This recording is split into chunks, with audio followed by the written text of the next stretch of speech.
বন্ধুরা, আজকে আমি কিছু আপডেট নিয়ে চলে এসেছি।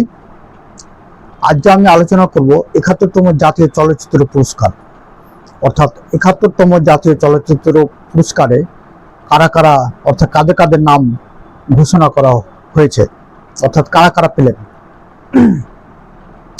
তো সবচেয়ে বড় চমক হলো বলিউডের কিং খান অর্থাৎ শাহরুখ খান, যিনি অনেক পুরস্কার পেয়েছেন, কিন্তু তার জাতীয় চলচ্চিত্র পুরস্কার অর্থাৎ জাতীয় পুরস্কার অধরাই ছিল এতদিন অবধি। অর্থাৎ শেষ বয়সে তিনি জাতীয় পুরস্কার পেলেন এবং সেটি পেয়েছেন জওয়ান সিনেমার জন্য। এটি নিয়ে অনেক মিডিয়াতে লেখালেখি হচ্ছে বা খবর হচ্ছে, আপনারা দেখেছেন। এই নিয়ে আমিও কিছু বিশ্লেষণ করব। শাহরুখ খানের অভিনয় নিয়ে কোনো কথাই হবে না, সকলেই জানেন তিনি একজন অসাধারণ অভিনেতা, অনেক ভালো ভালো সিনেমা উপহার দিয়েছেন। কিন্তু দুঃখের বিষয় হলো তিনি শেষ বয়সের দিকে জাতীয় পুরস্কার পেলেন। এই নিয়ে তার সমর্থকদের অর্থাৎ ফ্যানদের মধ্যে আফসোস ছিলই, এবং অবশেষে তিনি এই পুরস্কার পাওয়ায় তার ফ্যানদের মধ্যে একটি বিশাল আনন্দ দেখা যাচ্ছে। তাহলে একটি কথা উঠে আসে যে জওয়ান সিনেমায় তিনি যে পুরস্কার পেয়েছেন অর্থাৎ জাতীয় পুরস্কার পেলেন, তার আগেও তো অনেক ভালো ভালো সিনেমা হয়েছে, তিনি পাননি। তো তার কিছু সেই সব সিনেমাগুলো আমি কিছু আলোচনা করব আজকে। আমার মতে তার আগে বেশ কয়েকটি সিনেমায় অর্থাৎ অনেক বছর আগেই তার জাতীয় পুরস্কার পাওয়ার কথা ছিল। অনবদ্য অভিনয় করেছিলেন। প্রথমে যে সিনেমাটি আমি রাখবো সেই সিনেমাটির নাম হচ্ছে স্বদেশ।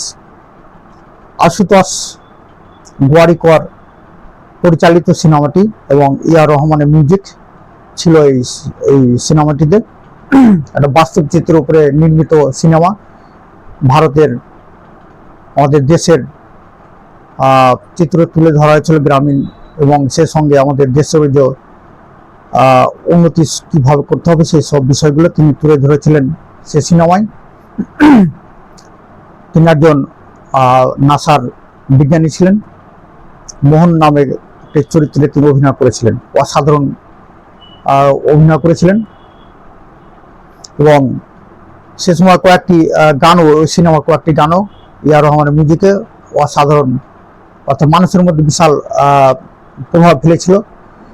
উই চলাচল, এ তারা ও তারা, স্বদেশ হে মেরা, এই গান তিনটে মানুষের মুখে মুখে শোনায়িত। তারপর আরেকটি সিনেমা, যে সিনেমাটি আমার ব্যক্তিগতভাবে বলতে হয় যে ওই সিনেমাটি একটি পুরস্কারটি পাওয়ার মতো ছিল, সেটি হলো দেবদাস। সঞ্জয় লীলা বনশালী পরিচালিত এবং শরৎচন্দ্র চট্টোপাধ্যায়ের উপন্যাস অবলম্বনে নির্মিত সেই সিনেমাটিতে অসাধারণ অভিনয় করেছিলেন শাহরুখ খান।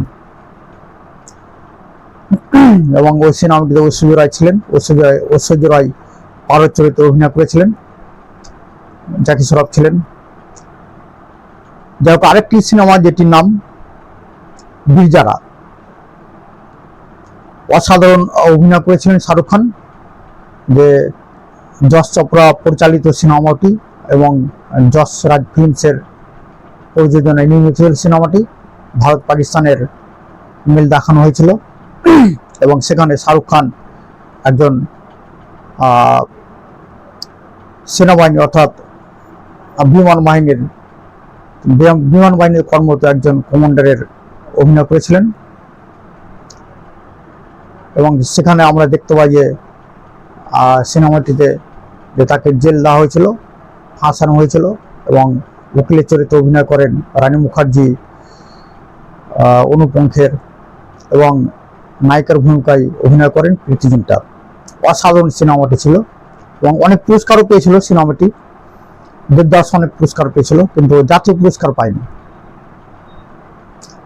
আরেকটি সিনেমার নাম বলবো যেটি জাতীয় পুরস্কার পাওয়ার মতো ছিল, সেটি হচ্ছে চাক দে ইন্ডিয়া। আপনারা সকলে জানেন অসাধারণ সিনেমাটি। প্রচুর ভূমিকায় অভিনয় করেছিলেন শাহরুখ খান। এবং কবির খান চরিত্রে। তো এই গেল শাহরুখ খানের। আরো অনেক সিনেমা রয়েছে শাহরুখ খানের ভালো ভালো, তবে এটি আমার মতে এই সিনেমাগুলো মানে পাওয়ার মতো ছিল, এবং অনেকের অন্যান্য সিনেমা মনে হতে পারে যে সেগুলো পাওয়ার মতো ছিল।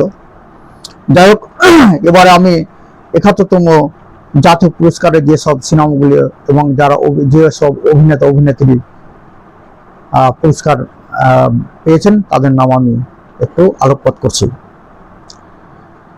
তো সেরা ফিচার ফিল্ম হয়েছে 12th ফেল সিনেমা।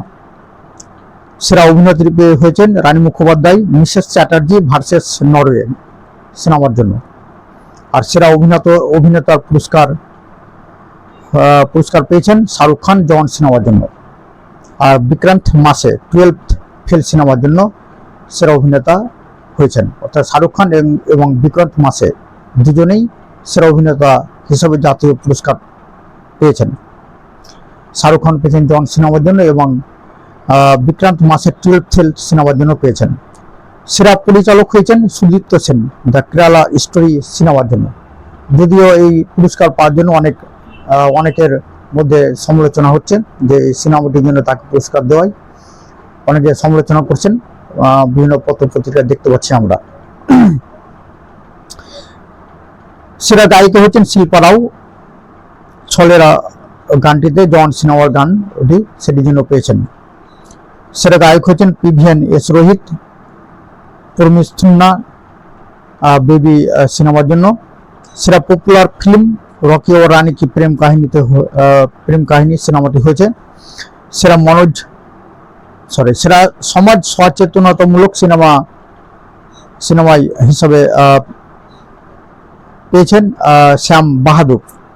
সেরা বাংলা ছবি হয়েছে ডিপ ফ্রিজ, তাহলে সেরা বাংলা ছবি হিসেবে জাতীয় পুরস্কার পেয়েছে ডিপ ফ্রিজ। সেরা হিন্দি ছবি কাঁঠাল আর জ্যাকফ্রুট সিনেমাটি বিজয় হয়েছে। সেরা কোরিওগ্রাফি পেয়েছেন টিন্ডোরা বাজেরে রকি ও রানী সিনেমাতে। সেরা লিরিক্স বালাগাম গুরু পাল্লেত্রু। সেরা সঙ্গীত পরিচালক হিসেবে পুরস্কার পেয়েছেন ভাতি, তামিল সিনেমার তামিল সিনেমায় সঙ্গীত পরিচালনার জন্য পেয়েছেন।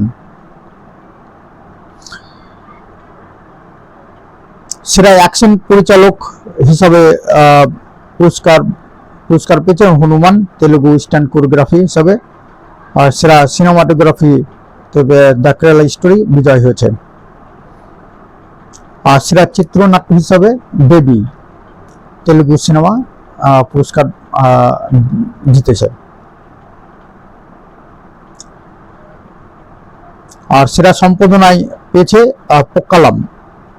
সেরা production design everyone is a hero Mohan দাসের।